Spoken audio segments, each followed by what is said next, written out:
Today I want to talk about why I started my research in autism from sensory perception, differences in sensory perception and problems in sensory perception, not social or communication symptoms of autism in all diagnostic classifications. Perhaps it was a blessing, my ignorance, if you like, at the time.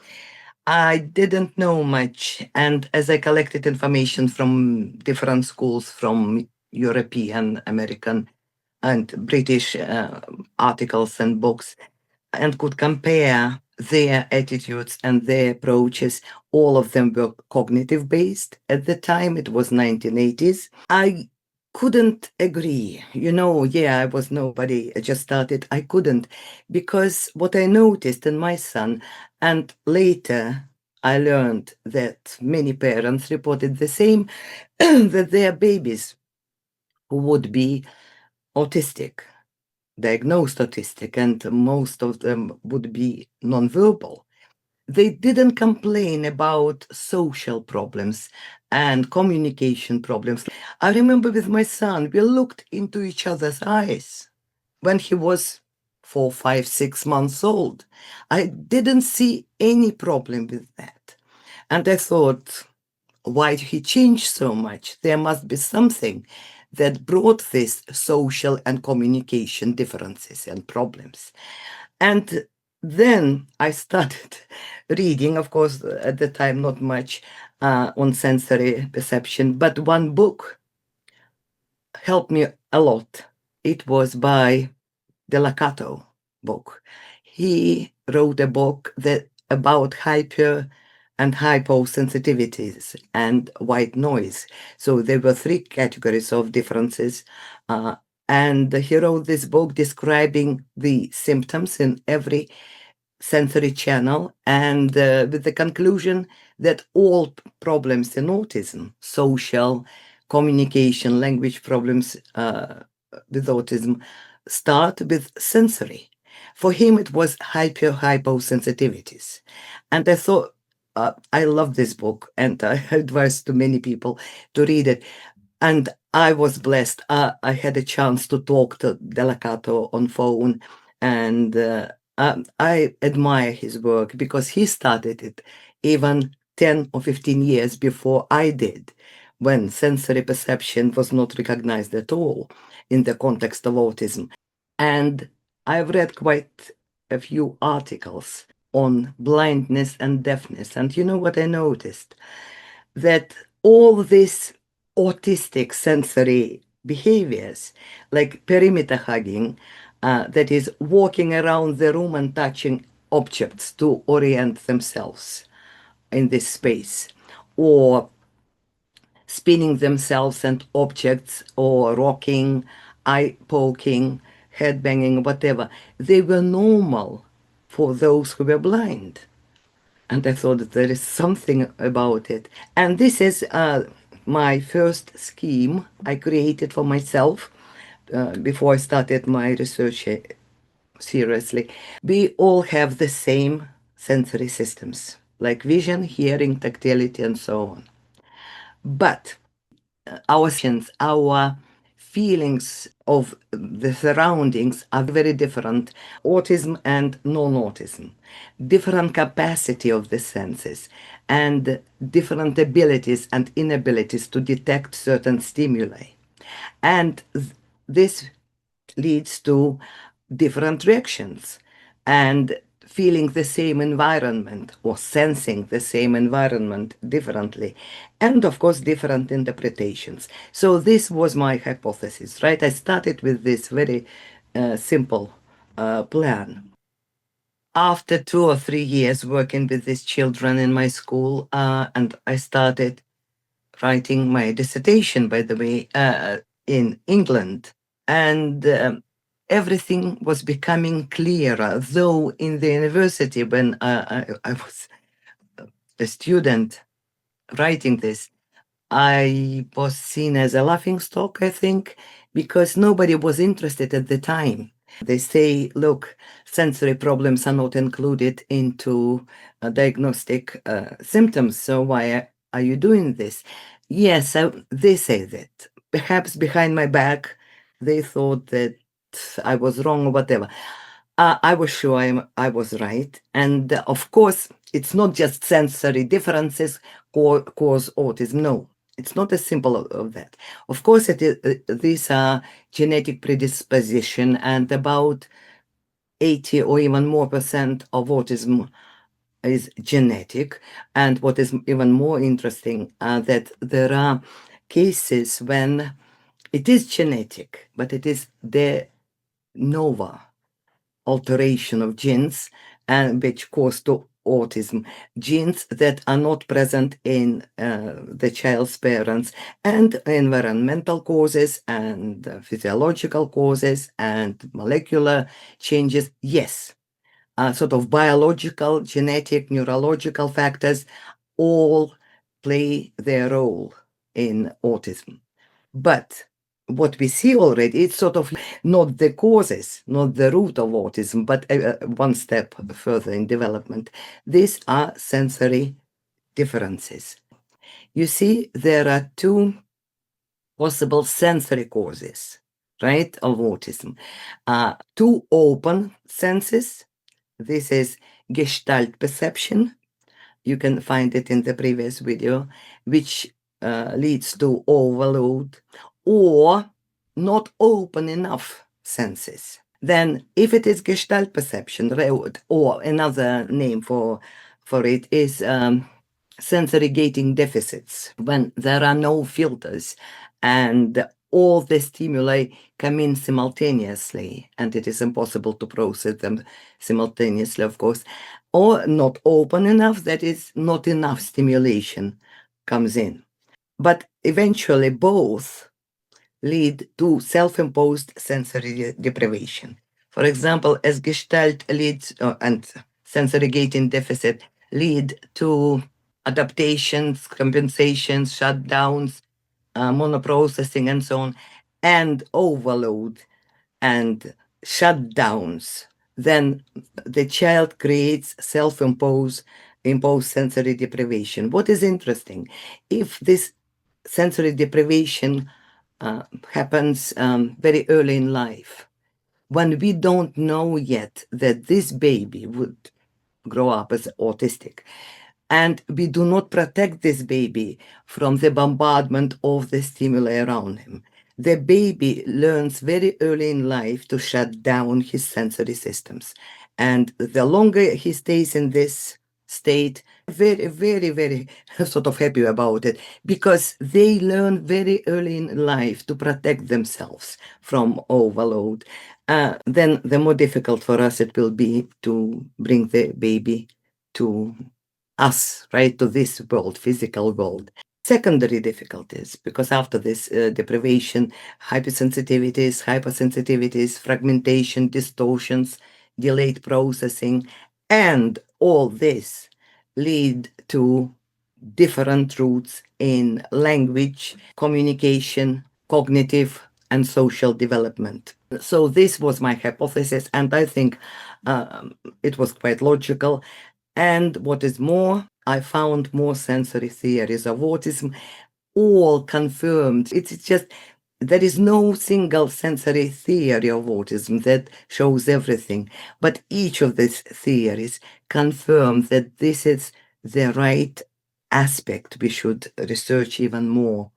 And Rubenstein and Merzenich, their theory was and is that there is a high level of excitation and very weak inhibition in the sensory systems, and that causes all these emotional and social communication problems. That explains the development of these symptoms specific for autism. The other one, which is one of my favorites, is the intense world syndrome. Markram and his team, in Switzerland, they formulated it, gives rise to hyperfunctioning of the most affected brain regions. So that's excessive neuronal processing. Instead of thinking that their brains are slow or whatever, it is the opposite. They perceive feel, and remember too much. And Markram and his team concluded all features of autism, its social interaction impairments, language communication problems, cognitive functioning, and even repetitive behaviors, are all rooted in sensory overload experienced by autistic individuals. And another theory is also, it is connected to increased excitation, is in Minicolumns in autism. The author of this theory, the main author, is Manuel Casanova. So his team discovered that autistic brains contain much more mini-columns. I have to explain what is a mini-column. You will see, I've got this illustration from Manuel Casanova himself. I will give you the definition. It is the smallest unit of the brain capable of processing information. And in autistic brains, there are much more mini-columns than non-autistic brains, meaning the fibers, these walls, if you like, it can be sort of broken. They do not contain the signal. The signal comes in, but it is not contained in the brain. What happens is this signal goes all over the brain. It's like flooding. And Manuel Casanova gives this example. Imagine you're taking a shower and your shower curtain works properly and everything is fine. But if your shower curtain is broken, water will be all over the bathroom.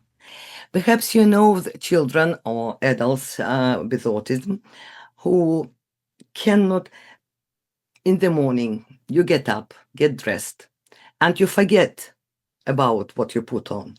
But for some, they feel the touch of this fabric on their bodies much, much longer.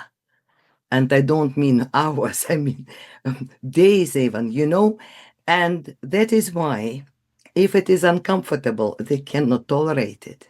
They feel everything much, much longer. They cannot stop feeling the change in either tactile stimulation or auditory or visual and so on and so forth. And that's why we know individuals who find it difficult change from spring to summer, to autumn to winter. Like Temple Grandin, she writes a lot about it as well. She says it takes her weeks to get used that she exposed her skin in summer wearing short-sleeved blouses and so on. But then winter comes, and she said she has to get used to this feeling to cover her skin, jumpers, hats, and so on. Again, it takes weeks. And when I know children, one of them in my school, it was a nightmare, stripped off everywhere because, see, for her it was unfair, she thought. She was verbal. I wouldn't say that she was level 1, no, but level 2 definitely. And she explained, I can't. My mother wants to wash this. Why don't you let her? It is dirty. We need clean clothes. No, I can't. Because see, it takes this girl 3-4 days to get used to touch of this fabric on her skin. And then it is time to wash it. What it means is she has to get used to this touch again for several days. And the same goes for nails clipping. We know many children, whom my son goes, cannot tolerate it. And some parents even wait for their children to fall asleep, to crawl into their bedroom to cut their nails, to clip their nails. Why? Yes, for some, perhaps it is painful. Like, you know, they can feel even pain while, but for the majority, it is like new feeling, like the air touching this cut. I take this from personal reports of autistic individuals, and I can connect with this. See, again, it is sort of 3, 4, 5 days. It takes them 3, 4, 5 days to get used to the feeling on these cut nails. but then it is time to cut nails again. So just to give you some ideas, there are very different causes of different behaviors, but if we understand what is going on, like with this mini columns, right? If we know the child can't do anything, can you imagine your brain is on fire? It's impossible. As I said already, the last theory I want to talk about today, I mentioned it already, and it explains a lot, and it was my sort of first explanation of differences in sensory perception. It is sensory gating deficit, the inability to distinguish between foreground and background information.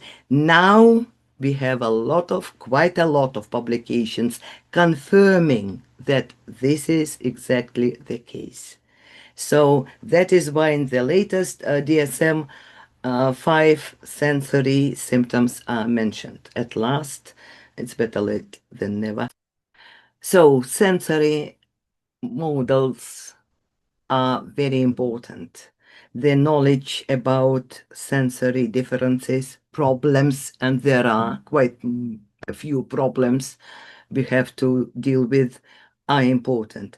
But I want to show you the books I've written on this topic. This one, the first one, 2000, published 2000, it is actually my dissertation without methodology. It is like the first publication on the topic. It's called A Reconstruction of the Sensory World of Autism. It was published by University Press, and I am surprised that many people still learned about it. At least the publisher contacted me, telling me that they bought the rights for this book, and I said, oh, no, no, no, please don't publish it. I will write a better one, better one. It's not because the one was bad, but because by that time I collected more information, more experiences, and that is why my book, published by Jessica Kinsley Publishers, was published in 2003, and it was called Sensory Perceptual Issues in Autism and Asperger's Syndrome, and this was the first edition. Of course, a lot of research done, and we decided to revise it. To revise doesn't mean to change anything, to change the idea of the book. The idea of the book was right. I added a lot more research, references, and a lot more explanation to this second edition of the book, the same title, published, I don't remember, 2013, I don't remember. And this one, for me, it is very important, and I hope parents will find it very useful, because this is the first book I've written as a mother with my personal experiences, but based on research. And this is the first in a series of autism becoming a professional parent. It is called Exploring the Sensory World of Autism. There will be 5 books in this series, and the second one is also published. It's Communication, Learning to Speak Autistic. For me, these books are they are personal, but with a lot of tips, personal experiences, and all research-based. Thank you for your attention.